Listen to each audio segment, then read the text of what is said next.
important panel, which has very global implications in this world today.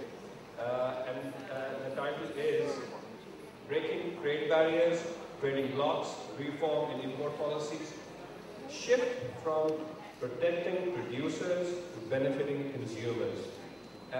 Luckily, we have one of the most diverse panels here sitting today.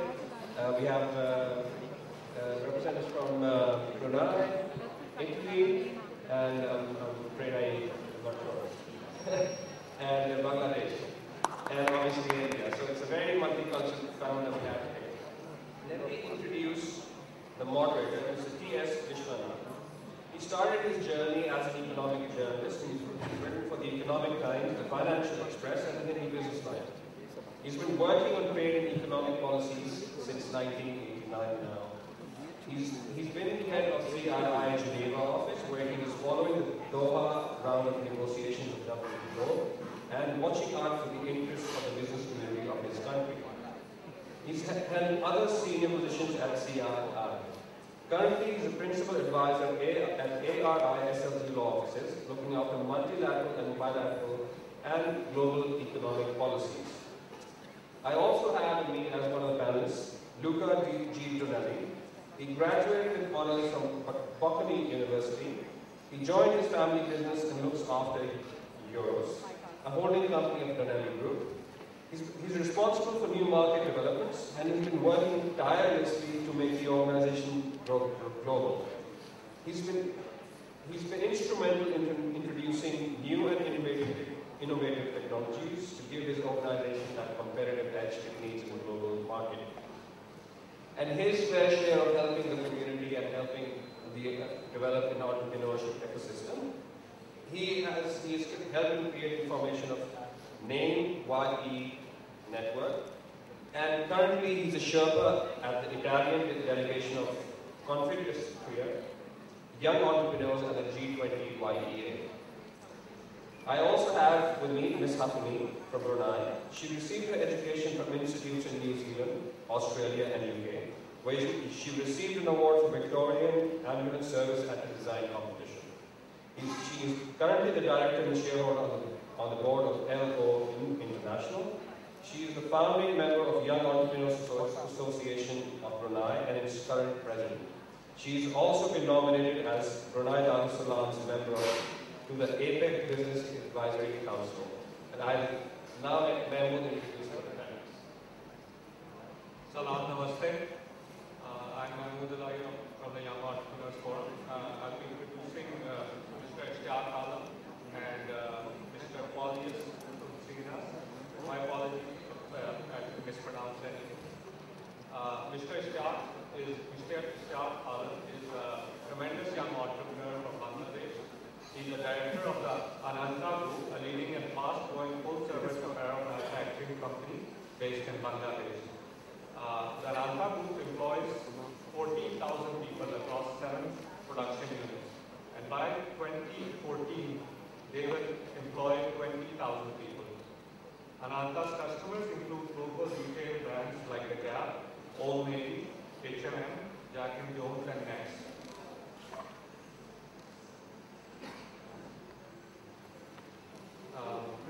Mr. Paulius Kuncinas is the regional editor at Asia, Oxford Business School, that is in charge of editorial coverage in Brunei, Darussalam, Malaysia, Indonesia, Thailand, Philippines, Cambodia, and Papua New Guinea.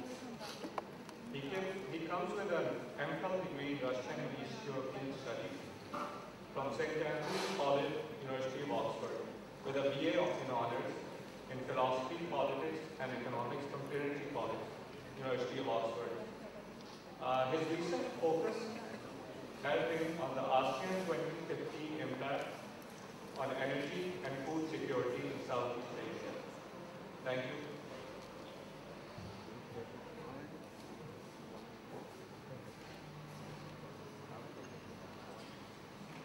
Thank you very much, for those introductions, and good afternoon, ladies and gentlemen. It's my pleasure to moderate this very diverse kind of panel here, and we're going to be discussing breaking trade barriers. which in my view is extremely interesting, given the current state of affairs across the globe in terms of what's happening on trade and what's happening on investment. And I think we are going to be focusing on trading blocks, reform and import policies. We want to shift it from protecting producers to benefiting consumers. Now, primarily, if I may, because we have a diverse thing, I may just start by maybe just making a couple of points, and I shall do that very quickly. Is the fact that I think over the last 5 to 10 years, especially, one has seen globalization touch many countries which erstwhile were not looking at globalization the way we're looking at it now. And when I'm talking also specifically from even an Indian context, when we are now, when Indian companies are looking at investing abroad, we are opening up the barriers to trade, we're bringing down customs duties, we are signing up more FTAs, we are trying to streamline the import procedures, and all that has happened. That's on the policy front. But what really drives trade, in my view, is the business-to-business contact. And I think that's what this whole section is all about.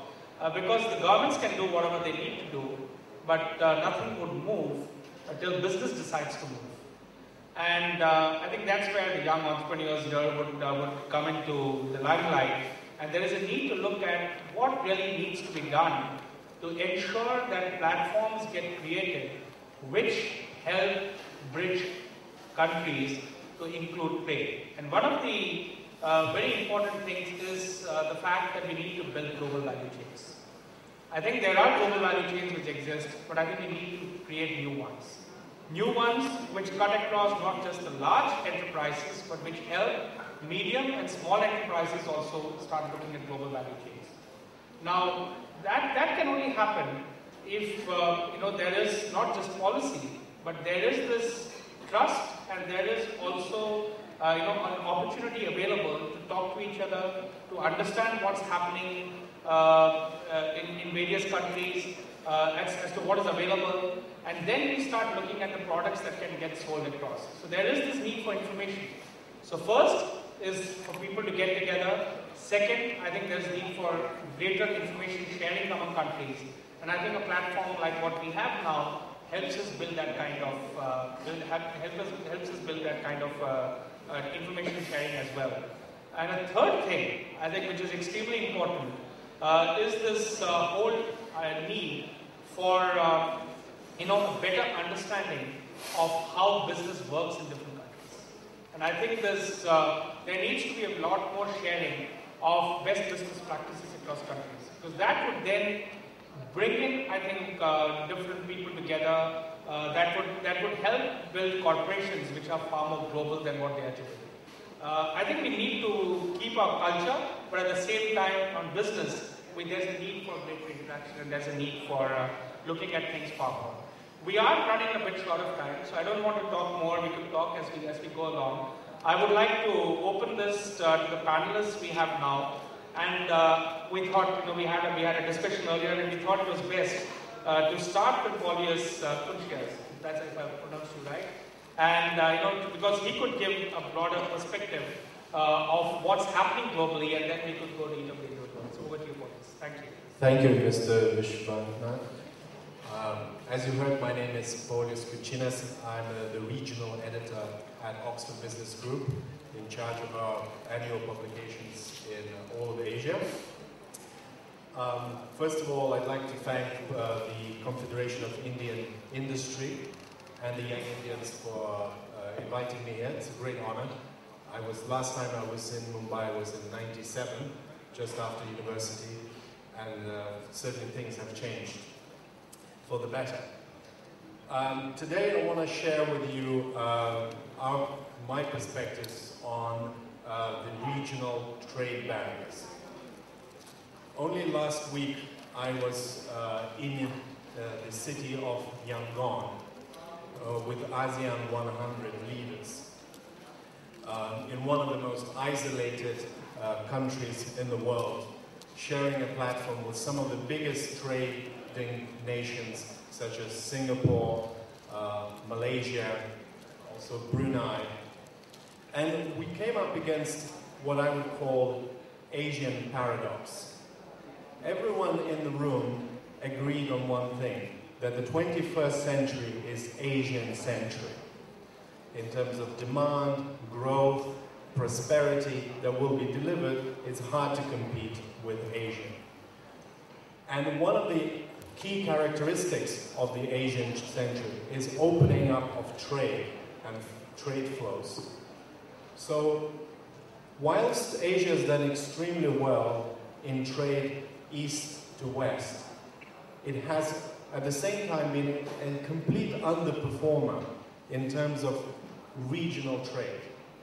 Despite headline-grabbing numbers of increase in trade in ASEAN, in China, between India, between the Commonwealth Asian countries, the actual flows versus demand, the structural demand, are hugely below par, below potential.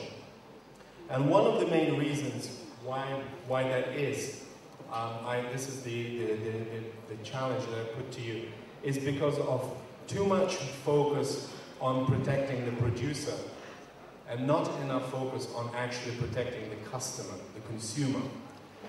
The Asian consumer has been the sort of the victim, has been left out of the whole prosperity increase.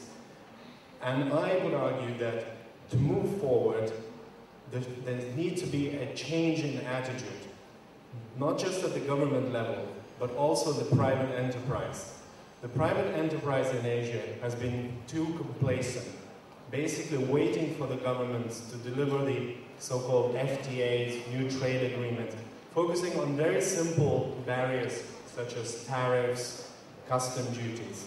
There hasn't been enough focus on other dimensions of trade. The key of that is basically, as the moderator mentioned, is knowledge, information sharing, but probably even more important is what we call regional networks. Basically forums like this, where people can exchange ideas, meet people, and as we will hear later on, if there's one example, one lesson to take away from Europe, from Eurozone, which these days seems to be failing, is how it opened up the so-called, not just free movement of goods, but free movement of capital and labor. We talk in Asia a lot about, in the previous session we had, there's lack of skills, lack of knowledge, lack of in education. And yet when I travel through Asia, through Southeast Asia, I meet, silos of excellence, of talent that's basically sitting there and is being untapped.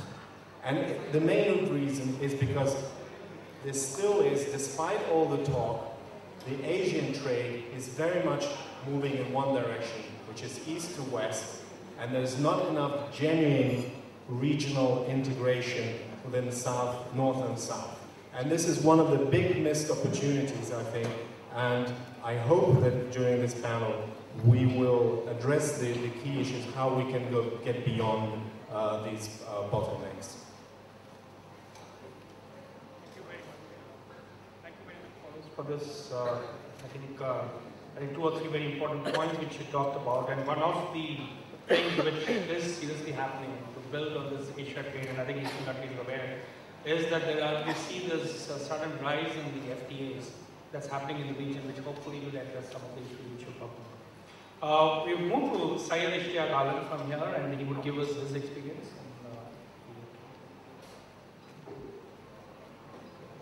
Thank you, Mr. Vishwanath. Well, first of all, we're very pleased to be here, all the delegates, and thanks especially to Young Indians, the Commonwealth Association, the Secretariat, and Confindustria of Indian Industry for hosting this wonderful event, and we hope we could actually continue this moving forward. Basically, the discussion that we're having today is actually around removing trade barriers. For most of us, we're actually young entrepreneurs who are actually involved in different businesses, in the Commonwealth regions. So the macro level perspectives are not really very relevant to us on a day-to-day basis. So what I'll probably start with is give you a perspective on what we feel are some things that would be important or interesting to some of us in that way. One of the distinguished panelists earlier was mentioning about how it took 8 years to get cell phone connections, mobile telephone connections on landline in India. And I was just thinking, coming to Mumbai, some of us were complaining about taking 48 hours or 72 hours to actually activating a cell phone line, and we're actually complaining about that. So if you look at the last 15, 20 years and the way things have moved forward, this is a small example of where you actually have a barrier that was obviously explored by a booming industry, telecom industry that grew and actually has amassed a huge target demography. This is actually cross barriers. Before I go into a little bit more detail, I just want to let you know that we have a lot of us in Bangladesh. First of all, a lot of people don't really know about Bangladesh. That's one of the issues we have with a lot of countries like Pakistan, Bangladesh, Sri Lanka, Maldives. We probably don't brand ourselves very well. We don't market ourselves very well. I think several times in this discussion, we've actually had a couple of pointers mentioned about what we export or we use for the work. Most of us here actually know of Professor Yunus and the Grameen Bank. I think a lot of us know also about Sherpa's and the foundation brand that he has, which is the largest NGO in the world, employing about 40,000 people. So those are actually branded products out of Bangladesh, which are exported. There are some non-branded products. Bangladesh actually has about 7 million laborers, mostly blue collar, who are actually servicing the Middle East and the other countries in terms of providing blue collar labor. That's actually one of the highest earning export country. In addition, we also have a very big manufacturing base, not only in textiles and apparels, where we are actually the largest exporter outside China, after China in the world today. But there's a very exciting base of manufacturing in agro-based products, in pharmaceuticals, and in light engineering. That's actually coming up. So there's a window of opportunity for a lot of the participants, not just Bangladesh, but the other countries who actually would benefit from coming to an organization like this. I'll start with a few anecdotes, and before I get into that, I just want to mention that as soon as this is over, we're all going to be heading out for lunch, so you have to bear with us until we're done with this and finish that. Some of our friends who actually have tried to open up offices in India because they have medium to large scale businesses in Bangladesh have faced a lot of issues in terms of maybe opening up a branch office, not only a liaison office. Maybe it's difficult to get a trade license. There are actually examples where, even from our company, when we export products to India, the transactional nature of the exports actually is so difficult and it's so expensive that it actually causes a huge impediment to the trade, and it raises cost. So that's really the gist of it, is that if you could remove the non-tariff and tariff barriers to trade, you could actually service a bigger market, open up your market access, and actually serve a product at a lower price with more convenience to a larger audience. So the benefits are actually mutual. From that to basically getting visas, which is definitely a big issue for a lot of countries. We know there's a very big delegation from one of the neighboring countries, which is really great that you have that here. Except for cricket matches, it's very difficult to actually find reasons to get visas sometimes across borders in these countries, in these regions. Other barriers into getting work permits for companies who want to send their employees and set up an office abroad, and these are procedural ones, but you can actually work around them. But I think the biggest challenge in understanding these barriers is that they're not really so much political, or they're not actually so much geographical in terms of the barriers or secular. A lot of them actually can be addressed and are being addressed by a lot of entrepreneurs and a lot of companies with simply understanding that if you actually have the positive mindset and you actually can go after it, you could actually solve a lot of problems and have a workaround them. And that's really been the approach. If there were no barrier to trade, there would be no trade. So it's a paradox that we want to talk about reducing trade barriers, but there always is some cost of doing business. So the idea is how do you actually reduce that?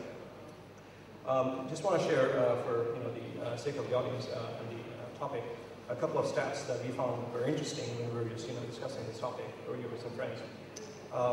There are some studies done by the World Bank which actually talks about the procedural impediments for trade, and somebody, and this is a study for about 5 years ago, that said that it costs about $2,000 US to move a container full of goods, any goods, widgets, into a least developed country like ours. But the cost to actually move a container to a developed country is actually less than $1,000. So it actually costs paradoxically twice as much in terms of the cost to actually move goods.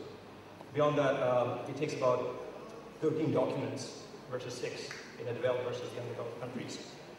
24 signatures per document versus 6 or 7 in the least developed and the developed countries to actually move these. And not only that, the documents that actually exist are very transactional in nature, and they impediment the movement of goods that are very time sensitive and perishable, like agro products, etc., etc. So there are actually a lot of studies that are being done that address these sort of issues. And there was another one that was actually quite interesting that mentioned that if the trade barriers were removed or not there today globally from a survey of 155 countries in the world, the total world trade would actually be increasing by almost 10%, which is about $380 billion. And the impediments actually are quite interesting. I mean, the biggest one by far, which one would have thought would have been customs regulations, was actually about 10%. The second one was actually port regulations. That was actually about 20 to 25%. The largest one by far was actually the lack of proper IT infrastructure that encompasses the entire supply chain and value chain and makes it a simple model to submit your documents online or in a simpler format, which actually is a larger impediment to trade. So that's a global figure, if you will. Now, if you look at the region, if you look at South Asia or Southeast Asia, it's a little different. Worldwide and other institutions have done a lot of research on it. And according to them, if the trade barriers could be removed in the way that the SAFTA is planned and the way that BIMSTEC is planned, etc., then by 2020, the trade between bilateral trade between countries like Pakistan and India could rise by 5-folds from $2 billion all the way up to $10 billion. And the global, the regional trade just between the regions could actually increase by 4-folds. So it's actually, the figures are actually quite encouraging, if you will, because to support these figures, there have been some policy movements to foster this growth.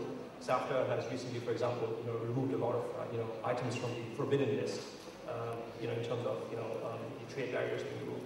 Then I think today between Nepal and India and between Pakistan and Afghanistan, these are the only countries or pairs of countries where trucks can actually move goods in and out of the country rather than handing them off at a border to the trucks from the other countries. So if you actually have that, say, between India and Bangladesh, you'd actually reduce the trucking time from 19 days all the way down to 4 days, if you actually could, achieve that. So of course, that's something that could be achieved, in future. So there are, there's good work that's actually happening, and there's actually, a lot of, positive, direction in that way. In terms of the, market access, the same studies also suggest that if the, trade barriers are removed just between the countries, the SAARC countries, the GDPs of Bangladesh and India would actually increase by almost 17%. And, Bangladesh and Sri Lanka would increase by 70%, India by about 15%. And Pakistan was also close to double digits, was single digits. But if you look at the GDPs of these countries, Bangladesh, for example, has $150 billion in GDP, which is within the top 60 of the world, in terms of numbers. So if you actually look at Sri Lanka, if you look at India, Pakistan, just internally within the region, it actually foster that growth to a lot larger figure. So there are actually a lot of positive initiatives that have been taken. I think for the most part, though, it's left to the entrepreneurs. And when it comes to trade barriers, I think the target demography of the companies which would benefit from it are actually medium to large scale companies, because they are thinking of expanding beyond their region to enter a new market, etc. So even for those companies down the road, I think there's going to be a lot more regional collaboration. And we look forward to basically taking some questions by the end of the session. And the last thing that I want to end up with is basically a small example from the California gold rush. When you actually start working, whether you're in Bangladesh, India, Pakistan, Sri Lanka, wherever, and you start exporting to these other countries your products, whether you're servicing products, widgets, etc. It's a little bit like the Wild West, where in the California gold rush days, what happened was, you actually had everyone going and rushing out, opening up mines and basically rushing to get gold. I think pretty much, the gold rush is over. The only thing that survived from that was basically, Wells Fargo, which actually ended up being a service company, organization that actually supported the rush. So if you want to solve the bigger problem, I think in terms of the young entrepreneurs that we have, we would hope that summits like this will actually help us foster more collaboration and cooperation, where people would actually have more of feather sessions, etc., which are more industry specific in future, and we could actually take a more multilateral approach to solve some of these issues, some of these trade problems, to actually accelerate growth between the countries. So, thank you very much. Thank you. Thank you very much, Ishtiaq. I think that was a very, very conducive thing about, I think you raised a couple of very important points. One was, of course, about trade facilitation and the need for removing non-tariff barriers. The only point, I think, which touched a bit of a raw nerve was cricket, because I think the way India is doing against England, it's not a very good thing to talk about cricket right now. But yeah, now move to lady here and from Brunei, and Hafimi, Abdul. Can we have you, please? Thank you very much. Thank you very much, the Young Indian grouping, for inviting myself and my delegation to India. This is my first trip to this part of the world, and it's been an experience so far. I'm going to share with you just a few points from Brunei perspective on the importance of not having trade barriers. As a young entrepreneur, in Brunei, our government is actually very pro encouraging youth and their dealings in entrepreneurship, all the way from our education curriculum. It's actually introduced within from a primary level in our schooling system. So the objective of entrepreneurship in the Brunei context is to actually develop a leadership base whereby, by introducing entrepreneurship from a very young age, we actually begin to nurture our captains of industry in our next generation of entrepreneurs. In terms of trade barriers, Brunei is actually a very open market. We are signatories to, I think, hundreds of FTAs, not only on a grouping level, but on a B2B, on a G2G level. Brunei being a very high GDP country in its region, we have to capitalize on opening up trade barriers, because we're a small country in terms of population. Compared to India, we are just a microcosm of what you have even in Mumbai. We have a population, a real population of maybe just under 300,000. But with added, expatriate population, we're looking at about 400,000. But with the benefit of oil and gas, we've been able to grow our own economy.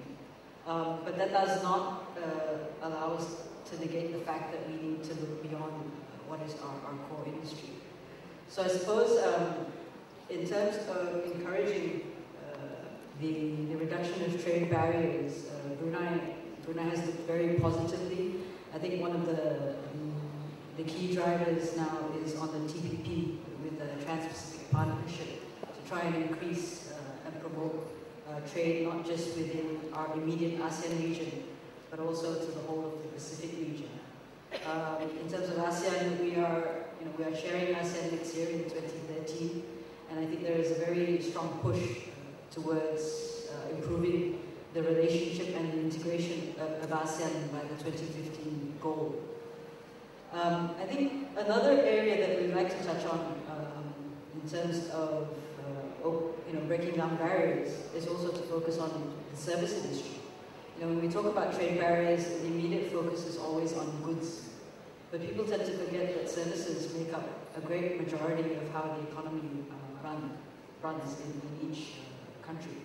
So in that context, I also sit on as a business advisor on the ABAC Council, whereby the reduction on barriers for services is becoming a key focus point for ABAC economies, as well as for ASEAN. Why we speak about that is because by allowing ease of access for providing services, without having to register from one country to another. You allow more of the ability to share ideas.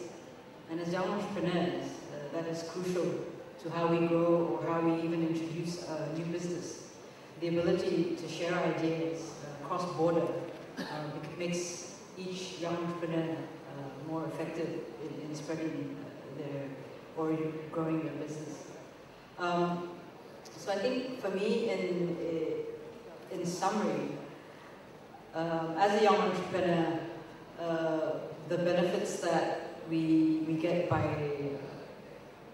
feeding back to our own governments and encouraging them to reduce and to lobby for trade barrier reduction will help not just us in the immediate future, but also the next generation of young entrepreneurs that are inspired to actually move the growth of entrepreneurship in each country.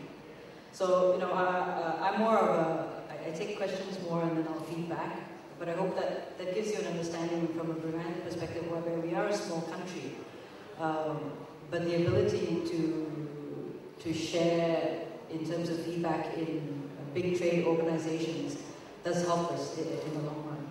Thank you. Thank you very much for a very interesting perspective. And I think what you talked about in terms of the Trans-Pacific Partnership, which is to talk about ASEAN, certainly are areas which I think he talked about, and I think it's much more greater way we should be able to Asia. We now move on to Luca to talk about, I think, an agreement which has been there for years and which has been a successful one. Over to you about what EU. Thank you and good morning. My name is Luca Donelli and I have the habit to start my speeches in front of an international audience by speaking the local language. I was looking at your 100 rupees bill and I saw it was written in about 18 different languages. So I asked one of the student volunteers that are cooperating with young Indians, and I take the opportunity to thank for the curiosity and the support they provided during my stay. And I asked him which is the official language, and he responded with this. He said unity in diversity. That's what we believe in, and I think this is what this panel is all about, and the projects like CAAYE are all about. I'm thus starting my own way saying buongiorno and grazie. So thank you for welcoming here, and I'm here as a European entrepreneur, and thus bringing and sharing the experience of being a European entrepreneur operating in Europe as well as the rest of the world. Although the European experience has many differences with respect to what you are now, the European Union as it is now, it was engineered after World War II. So it was meant to create stable peace and growth. And you have both already, so it's somewhat different in terms of the objectives that it's achieving, but it's still a very interesting case study of export-led growth models. And in the next few minutes, since this panel is about trade barriers and I am the last trade barrier before lunch, I will try to give you some insights on what it is all about and bring you my personal experience. I believe the key success factors of successfully having become a European Union is the fact that we didn't base it only on economic growth, but also on values such as human rights, democracy, and free trade. Then, as an entrepreneur, recently more and more the industrial policies have been integrated. And this is particularly good, I see, for instance, in terms of public tendering being very transparent, and we are heading toward a patent system that is a single patent system, so you will really have to file one single patent for the entire market, saving a lot of money and a lot of time around the EU. And on this I would like to mention the Erasmus program, which is a student program that has allowed throughout the years about 3 million students, which might sound like a small number here in India, but it's a huge number if you think about it, has allowed 3 million students to travel around Europe and around the world and getting to know the other cultures better. And drawing upon the experience, the successful experience of Erasmus for students, they engineered Erasmus for young entrepreneurs as well, which is a good way of sharing experiences between existing host entrepreneurs and willing to be future entrepreneurs. And I think that's another interesting program to look at. Regarding the challenges, I will just mention one, that is the trade-off between integration and the need for, giving up some of the sovereignty. Just as examples, we have many EU countries that have a single currency, but at the same time, we do not have a fully integrated individual and fiscal and economic policy. Another example could be if we had to have a single army, that's only viable if we had a single foreign policy. So the trade-off between integration and giving up of sovereignty. And this is something that to think about when you are willing to break trade barriers. Then, as an entrepreneur operating in the European market, I first would like to say that I want to get the wording right. So within my companies, within my association of young entrepreneurs, every time I hear a fellow friend saying that he's developing an internationalization strategy to attack the German market, I always correct him and say, you know, you are just increasing your domestic market. So I'm passionate about saying that we need to focus on considering ourselves within the domestic market. You know, the other difficult thing was breaking barriers within my company. I work for a family business, and we are into industrial maintenance focused on oil and gas and energy sector. We do coating, anti-fireproofing application and the like. And basically we have three varieties of human resources. We have the applicators, we have the technical guys, the QA/QC guys, and we have the back office. And interestingly enough, I was shocked as a business administration student finding out that it's much more difficult with the back office rather than with the other two. The applicators always tell me, you know, Luca, the steel looks the same here in Italy as it is in Indonesia, as it is in Bulgaria. And my QA/QC guys tell me English is just fine. I'm using English even in Italian refineries, so no big deal. The back office is the one where the major impact in terms of organization and retraining needs to be focused on. And so I urge you to look at the back office also when you think about internationalization strategies. My purchasing department lady, she relabeled their door. Instead of purchasing department, she calls herself now travel agency. And it's just a way of saying that really the job changes a lot when you grow internationally. And I would conclude on giving you some information on how I think we can do what we can do individually and as organizations to break these barriers. First of all, I would like to ask for your contribution. I know it's late before lunch, but I would like to ask all of you young entrepreneurs, and please raise your hand if you do so, how many of you do business internationally at the moment? I see about maybe 20%. And now think about your local suppliers. How many of your local suppliers do business internationally? I see not that many people raising hands, and I was expecting something like this. And the message here is that we already traveling, already exchanging information with other neighboring and faraway countries, have a great responsibility vis-à-vis our local supplier, our local communities, helping them breaking the barriers and coming over on other parts of the world. And this is, I think, an important message that I wanted to give you. The second message, as individuals, how can you break barriers? By creating networks. And creating networks means meeting people with an open approach, getting their contact information, being interested about what they do, and then really think creatively on how you can explore, exploit these networks you create. And another thing that I suggest you to do when you go home in the next few weeks, do a follow-up with the people you have met, because this is going to be really helpful when you will be in need. And the second thing, don't be afraid of asking for help. I always ask for help to the people I meet traveling around the world, and I find a lot of support and a lot of willingness to help. And the third, individually, the third thing you can do is to leverage more on social media.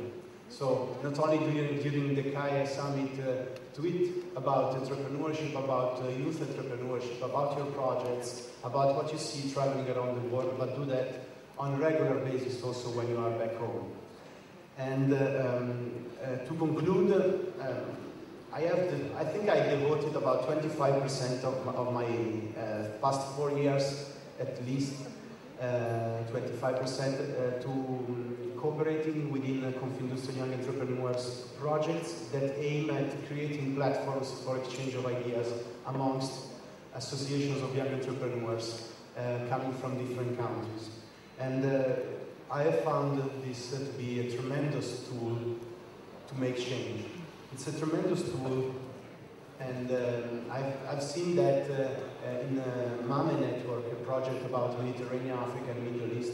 I'm seeing that at the G20YA level, where I have the honor and the responsibility of being the Sherpa of the Italian delegation, and I have been seeing this also here at CAAYE. And if I think about the key success factors to impact and really support the reduction of barriers for trade, I think we as young entrepreneurs and representatives from young entrepreneurs associations, we need to be serious, persistent, committed to hard work, deliver success stories, and I thank CAAYE for putting this together. I was reading it, very interesting. Good job, guys. And last but not least, we are entrepreneurs. We are, and we have to aim to be do-techs, not in-techs, do-techs. Do-techs meaning putting together success stories, means helping each other, means sharing ideas, growing together. So I hope I didn't stress that too much, but you're doing a great job. Please continue to do so with persistency and you will achieve your goals. Thank you. Thank you very much, Luca, for your very kind of overview of what's happening in Europe. Before I open up the questions on the floor, can I just put a question each? And if I start with you, Ishtiaq, how do you see investment as a tool for breaking the trade barriers? How do you see investment, coming from other countries? How do you see that as a tool for breaking the trade barriers? I think going back to what I was saying, investment. If you look at the foreign direct investment, most of the countries that actually have very poor branding lack a lot of foreign FDI, if you will. Because there's a lot of investment that actually is a missed opportunity because of, not because of red tape or bureaucracy, but also because of mostly lack of knowledge of the opportunities that exist within a particular region, etc. So if the investment actually can come, this will not only bring more capacity building, it actually also brings a lot of knowledge and sharing and know-how. That is the most important thing. If you look at any industry or any emerging industry that has actually done well in the region, a lot of that has actually started because there were a lot of joint collaborations between local companies and foreign companies.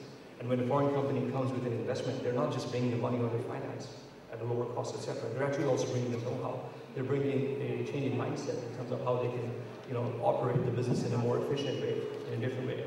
So if investment can be encouraged, whether it's angel investment, venture capital, private equity, or more institutional investments between the regions, it will definitely foster more growth within the region. Thank you. Next to you with the Brunei experience. When you're looking at regional trade, you're a small but rich country.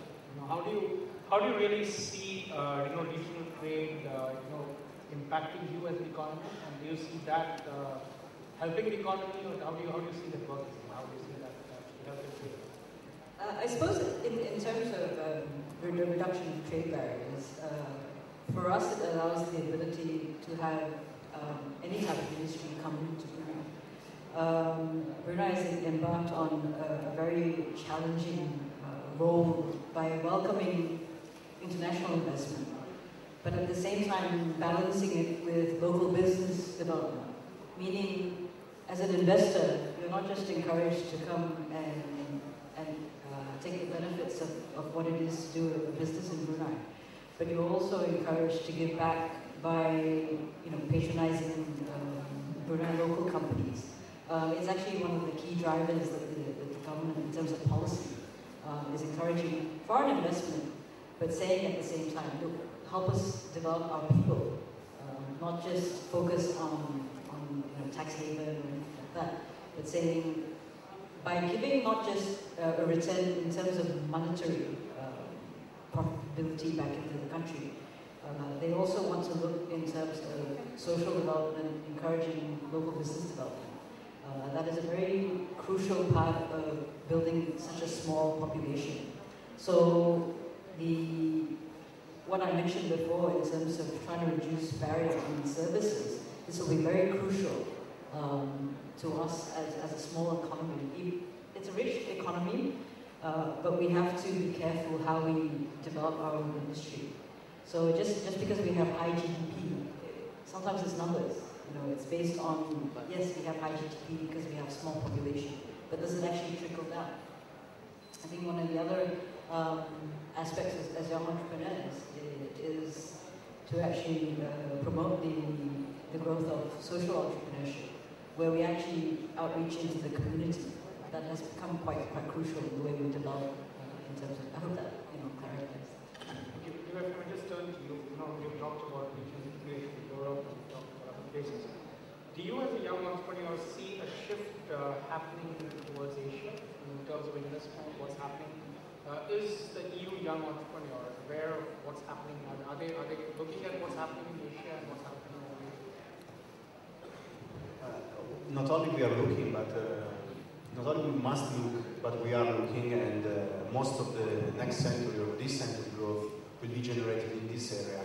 And not only is it's going to be the largest market for all goods, but also it's going to be more and more seen as a great partner in various types of projects, and the growth of these communities is going to help the growth of ours as well, and mutually support each other with knowledge, IT, partnership, exchange of ideas, and transfer of knowledge, workers, and goods. So yes, we are looking and very closely, and we are always shocked about the tremendous growth you're generating when we are struggling coming out of the recession. So yes, we are looking. Let me just come to you. You talked about how Asia per se needs to do a lot more in terms of regional integration. We look at the last 4 or 5 years, as I talked about, there's been several FTAs which have come up. And do you see this changing? Do you see what you said, that it's supposed to keep changing over the next couple of years? Hello. I just want to pick up on what you say and then answer your question.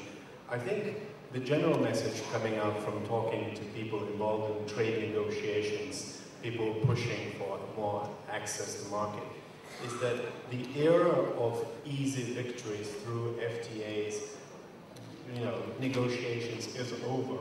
In fact, we're moving in the opposite direction towards more protections. And the single most powerful tool in breaking trade barriers is FDI. And when I say FDI, it's not just about, it's not just about buying an asset. People in Asia thinking, okay, I'll go to Indonesia, I'll find a coal mine, my needs satisfied, boom, done. What's really going on in Asia, in all the countries, people are really afraid, the elites, the political elites, during this crisis, are really afraid of basically, of losing their own producers.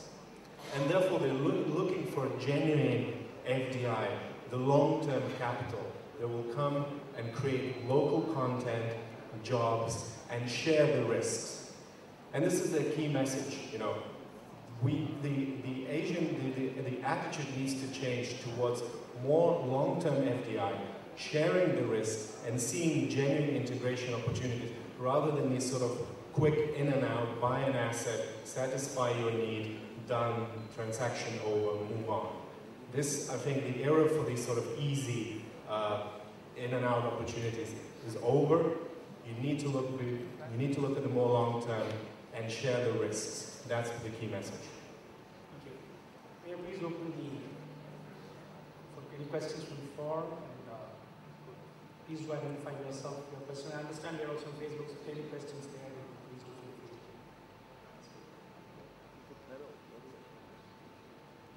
I can see it's time for lunch, but I'm sure we can have a couple of questions. Yes, please.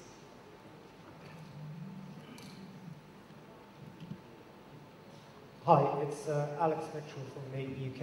Just a quick one, really. I mean, we talked a lot about international trade barriers. I was just wondering if the panel could talk a little bit about internal trade barriers, like barriers, the issue of barriers between different provinces and countries, and also the barriers faced by business in relation to skills. Because although it's a slightly different area, it is nonetheless a trade barrier. And particularly towards Luca, just because of the conversation we had the other day, but possibly a few words of what Confindustria has done in relation to setting up schools as part of an active solution to an employability problem and a barrier faced. Thank you.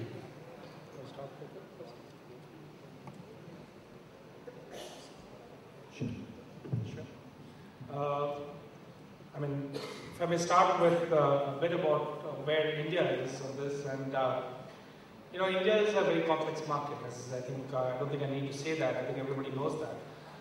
The fact is that there has been, several discussions that have been held across the states and across the country in terms of how do we bring down those barriers which happen. For example, agricultural produce, which when you had to move from one state to another, that's been a huge area of debate. You know, how do you really get those across borders?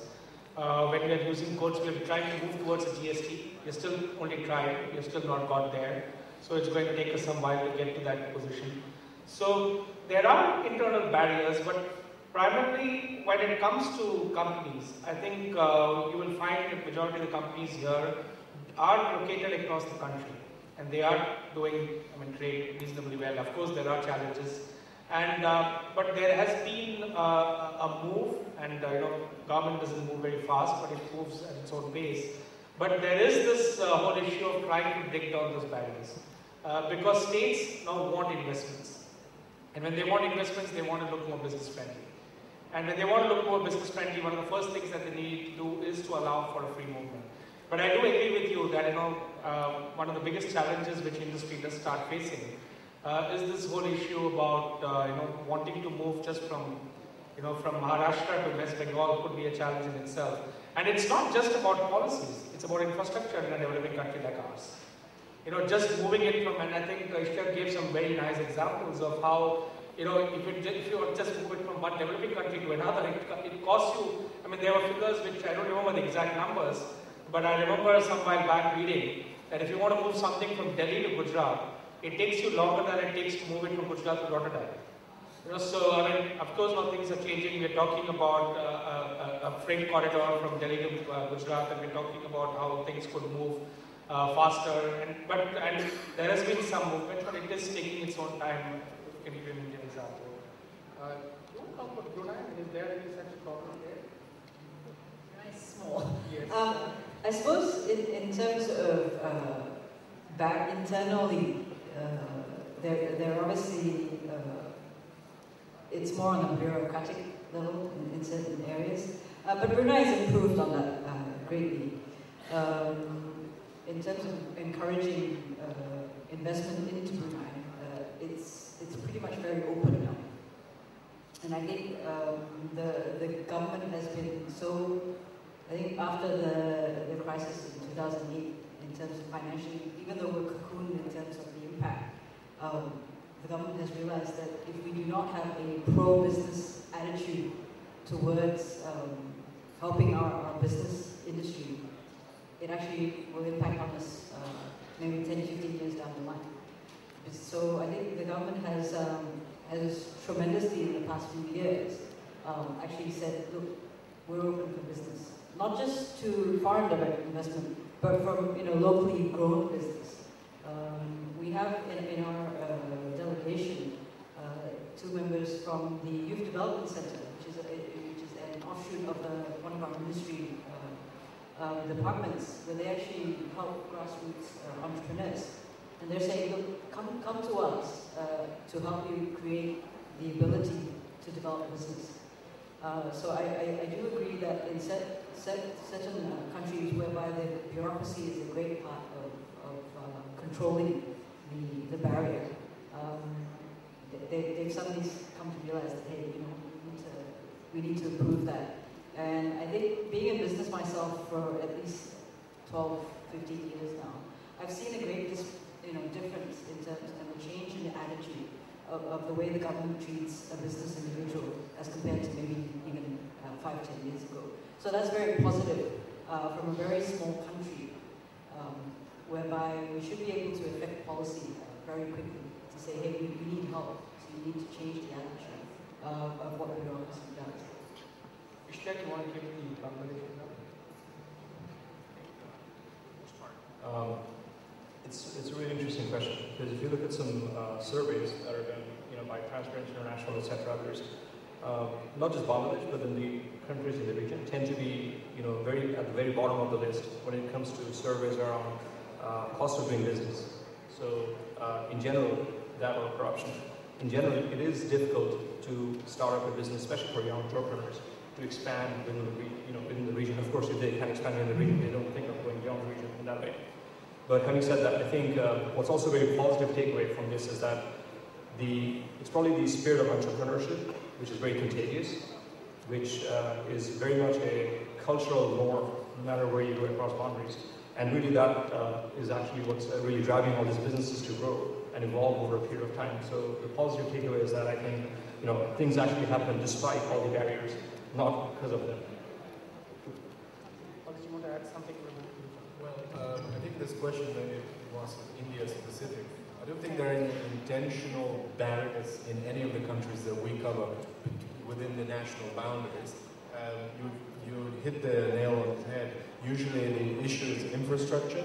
So I live in Malaysia at the moment, and they talk about there is issue between moving goods from Borneo, for instance, to Peninsular Malaysia. Sometimes they say it's cheaper to go via Singapore. And the issue of bureaucracy. There is a tendency nowadays to allow give more autonomy, more power to regional authorities to encourage efficiency.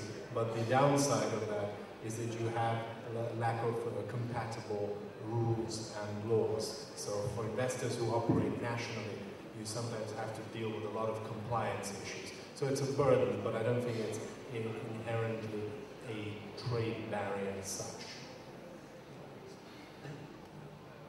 Education could also be considered as some sort of a barrier to internationalization strategies of companies. And I think on this side, and generally speaking about the education, this issue has been tackled very well by the previous panel. But what I would like to add is or to emphasize is the importance of entrepreneurs being involved in designing the right teaching programs. And within our organization, we do things such as teachers' internships. So the teachers visit our company, see what the work is all about. And we also do that with students, but I think it's peculiar that we do also with teachers. Regarding the need for internationalization strategies, I'm sharing just an experience that I've had. We struggled for about 4 years to significantly enter a market in the Balkans. And the time that we were really successful was the time that we hired an engineer from that country that studied in Italy. So he was an engineer in civil building construction, and he was both very local in terms of being born in that country, but also very open-minded in terms of having studied abroad and having very many languages he could speak to. So possibly it's a message that it's another way and a suggestion on how to break barriers and to get involved and find people to help you during your internationalization strategies, so reducing barriers. Any more questions? If there are none, then I think we should end our food for thought and move towards the food. I think I come from a law firm, so I believe a lot in precedents, and I think Mr. Mukundan set a precedent in the last session, saying there's no need for any summary of what the proceedings that happened. But if I may just end by just thanking all the panelists, I think we have had an extremely interesting session in the sense, because I believe that whenever we are in business, I think one of the most important things is to break barriers, trade or otherwise. And I think this platform, which CAAYE is putting in this CAAYE platform that we have now, I think is primarily to break those barriers. And I think we can break some bread now. And thank you very much for your attention, and please do join us, Blocs. Thank you so much.